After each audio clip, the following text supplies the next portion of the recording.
Não encontrei ninguém que tenha a beleza dela. Sou do morro, sou favela, mas meu coração se apaixonou por essa Cinderela. Ela é da zona sul, loirinha de olho azul, e o impasse é upa.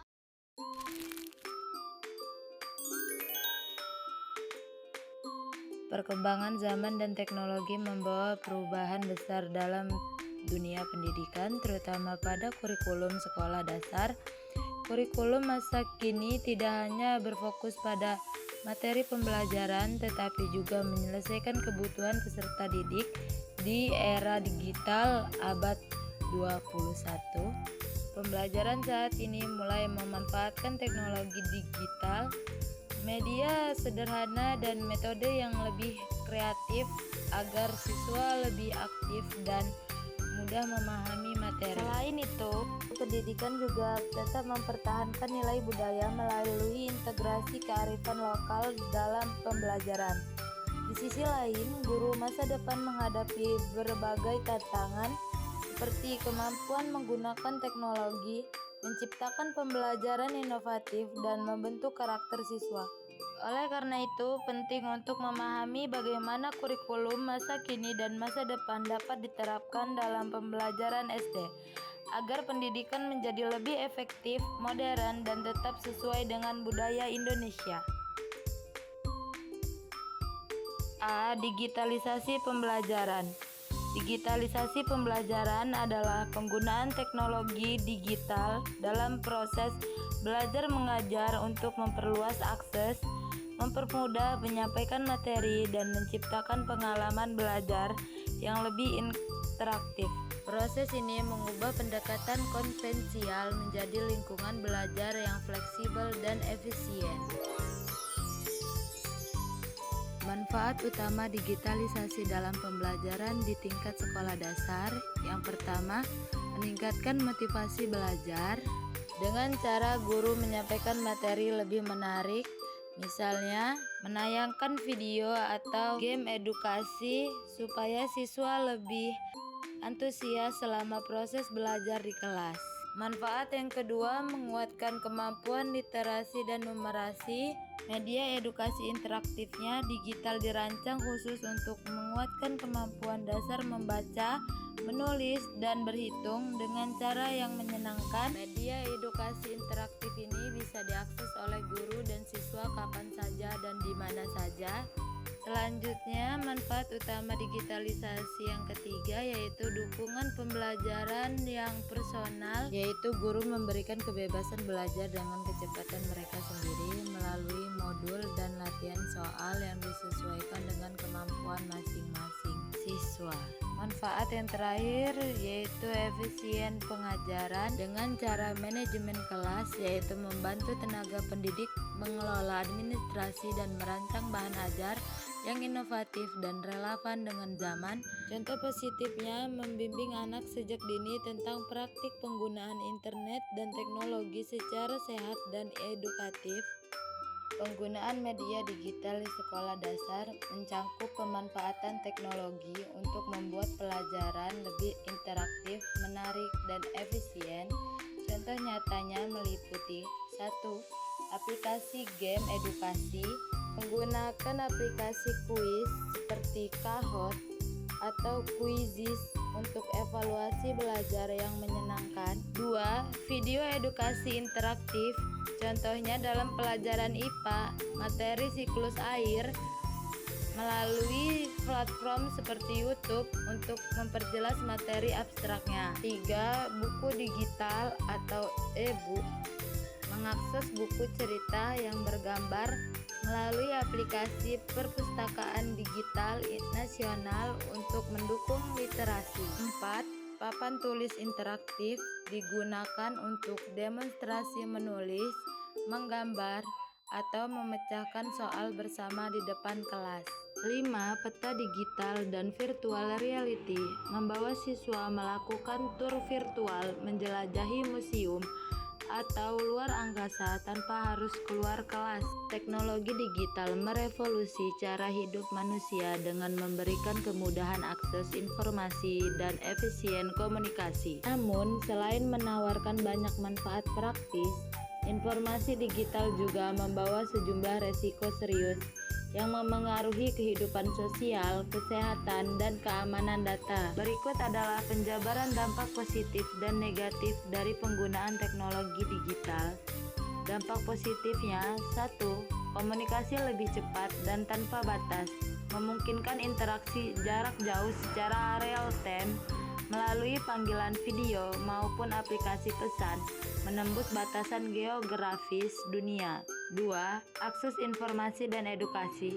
Segala bentuk pengetahuan dapat diakses dengan mudah dan cepat melalui internet, mendukung proses belajar mengajar yang lebih fleksibel. 3. Efisien waktu dan biaya, mempermudah pekerjaan manusia seperti otomatisasi administrasi, transaksi perbankan secara online atau m-banking, sehingga pemasaran bisnis dengan jangkauan yang lebih luas. 4. Mendorong kreativitas dan inovasi, membuka peluang baru dalam berkarya dan bekerja, serta menciptakan model bisnis baru. Selanjutnya, dampak negatif: ancam privasi dan keamanan data, resiko penipuan siber hingga pencurian identitas akibat kurangnya kewaspadaan dalam menjaga data pribadi. 2. Penyebaran informasi palsu atau hoaks, kemudahan membagikan informasi sering disalahgunakan untuk menyebarkan berita bohong, ujaran kebencian hingga konten negatif seperti pornografi. 3. Gangguan kesehatan dan ketergantungan. Penggunaan gawai berlebihan dapat memicu kecanduan, gangguan pola tidur, kelelahan mata, serta gaya hidup yang kurang bergerak. 4. Menurunnya interaksi sosial langsung. Kecanduan internet dapat memicu sikap individualisme, antisosial, dan membatasi kemampuan bersosialisasi secara langsung dengan lingkungan sekitar. B. Pemanfaatan teknologi sederhana. Teknologi sederhana dalam pendidikan adalah penggunaan alat, media, atau metode pembelajaran tanpa komponen elektronik atau digital yang rumit. Fokus utamanya adalah mempermudah menyampaikan materi dan meningkatkan pemahaman siswa menggunakan prinsip-prinsip mekanik dasar atau benda-benda yang mudah ditemukan di lingkungan sekitar. Pendekatan ini sangat efektif untuk mendukung pembelajaran interaktif, terutama di daerah dengan keterbatasan akses listrik dan internet.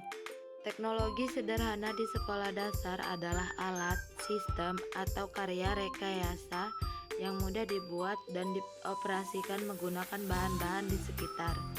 Teknologi ini berfungsi mengenalkan prinsip dasar sains, melatih kreativitas, serta membutuhkan minat anak sebagai pencipta teknologi, bukan sekedar pengguna. Contoh karya teknologi sederhana yang sering digunakan atau dibuat oleh siswa SD. Yang pertama, pembangkit listrik tenaga air atau PLTA mini. Yang kedua, mini dispenser. Yang ketiga, kompas sederhana. Dan yang terakhir atau yang keempat, telepon kaleng. 1. Terjangkau dan mudah digunakan. Biaya pembuatan dan perawatan relatif murah serta tidak memerlukan keahlian khusus untuk mengoperasikannya. 2. Meningkatkan produktivitas, membantu mempercepat dan mempermudah pekerjaan sehari-hari, khususnya di bidang pertanian, perikanan, dan UMKM. 3. Ramah lingkungan, umumnya memanfaatkan bahan-bahan lokal atau daur ulang yang meminimalkan pencemaran alam. 4.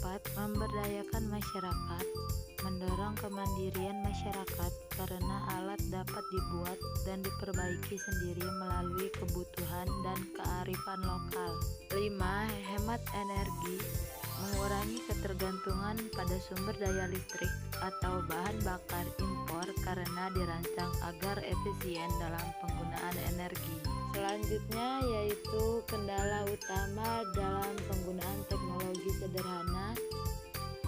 Yang pertama, kebatasan penggunaan SDM atau kurangnya keterampilan teknis membuat masyarakat kesulitan mengoperasikan dan memperbaiki alat.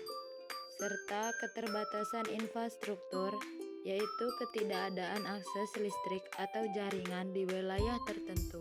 Selanjutnya, masalah finansial dan bahan baku, yaitu kendala biaya pengadaan atau kesulitan mencari suku cadang.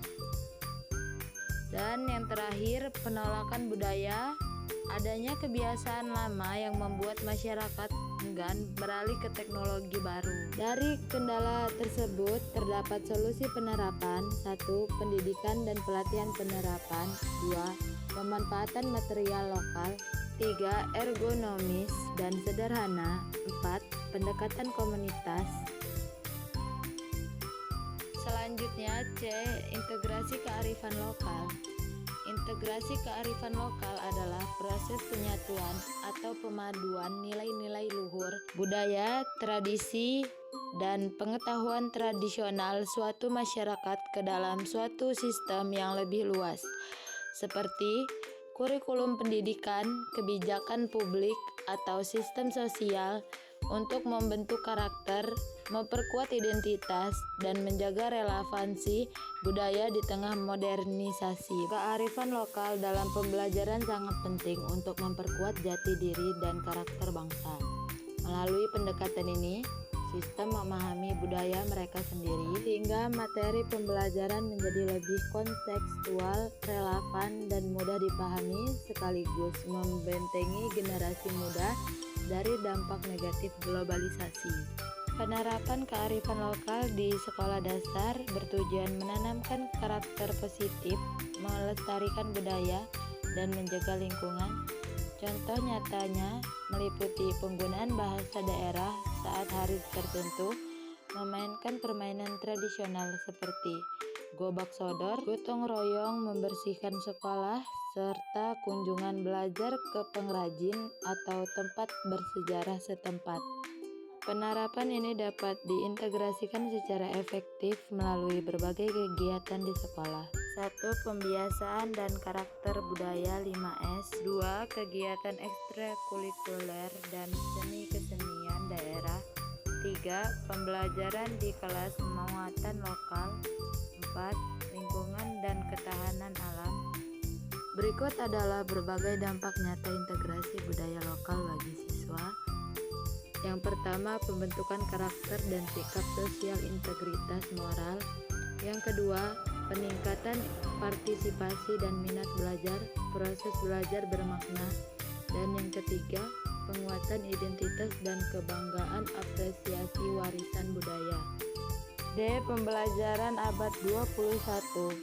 Pembelajaran abad 21 adalah pendekatan pendidikan yang mengintegrasikan penguasaan pengetahuan, literasi, dan keterampilan teknologi. Pembelajaran ini berpusat pada siswa yang dirancang agar mereka mampu menghadapi tantangan global yang bergerak cepat, dinamis, serta penuh ketidakpastian. Pembelajaran 4C adalah pilar keterampilan abad ke-21 yang wajib dikuasai siswa. Berikut adalah penjelasan dan contoh penerapan masing-masing aspek dalam pembelajaran SD.